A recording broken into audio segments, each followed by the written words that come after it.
Men at rest. When we travel by road and cross places where repair work is being done, we normally see the sign, "Caution, men at work." We never come across a sign that says, "Take care, men at rest." Probably the only place we can expect to see something similar is at a cemetery as an epitaph. In the fast-paced, activity-prone, postmodern world of today, rest is probably the most neglected and sidelined aspect of life. The word rest is often confused with vacation, which is time allotted by an employer for an employee to not be present at work. Vacation is defined as taking a break from regular work or routine to relax. The concept of sabbatical leave, popular in the corporate world, is different from vacation and has come to mean a time period in which a person does not report regular work. It is being given a chance to step back from regular routine to focus on personal enrichment and professional development. Since the fall of man, rather than drawing security from a relationship with God, men's self-esteem has become tied to their jobs and their achievements in the workplace. Retirement blues are real for men as they find it hard to live a life disassociated from work. They are prone to ill health and sudden heart attacks that often prove to be fatal. Work is from God, but being addicted to work and receiving affirmation from the performing of it is detrimental in all respects. Work and rest were meant to be a rhythm of life rather than each of them being an obsession or as a means to self-worth. Two pictures from the Bible come to mind when considering the aspect of rest for men: Christ asleep in the bottom of the boat and Jonah asleep in the bottom of the ship. In both instances, a storm is blowing and the vessel is in danger of sinking. Both men were resting in apparent oblivion, unaware of the mayhem surrounding them.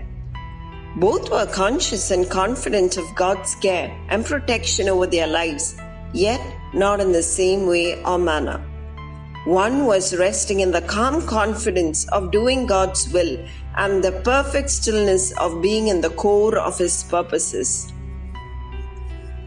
The other was resting in the stupor of knowing that he was out of his will and slept on in the uncaring indifference that continued disobedience brings. When woken up, one rises up to take complete control of the situation, while the other finds the answer in passive acquiescence of guilt. One commands the winds and the waves into obedience, while the other quells the raging squall and sees through self-immolation. One would even die in obedience to the purposes of God, while the other would rather die than obey God. Both brought deliverance and praise to God, but the manner in which they did it says much about how a man can find and be in true rest in contrast to pseudo-rest that disobedience brings. Jonah's stubbornness in not yielding to God and Christ's willingness to submit to Him perfectly portrays the struggle in attaining rest by a man. Christ shows the way to true rest and restfulness both as God and man. While on earth He was never anxious, flustered or worried, so much so He could say, "Come to me, all you who are weary and burdened, and I will give you rest." Now as God and seated on the right hand of the Father, He is waiting patiently for His enemies to become His footstool. Jesus is a perfect example and perfect episode of rest. The Apostle Paul was also one who walked in this true rest, even in the midst of a dangerous storm or when placed in a dungeon. He could encourage his fellow passengers to not despair and sing along with Silas when in a dark place. Daniel and Joseph demonstrate the same rest even when accused wrongly and thrown into prison. Scripture declares, "You will keep in perfect peace those whose minds are steadfast because they trust in you." Isaiah chapter 26 and verse 3. May you, our men, fathers, brothers, sons, grandsons, as well as mentors and mentees, dwell in the shelter of the Most High, so as to find rest in the shadow of the Almighty.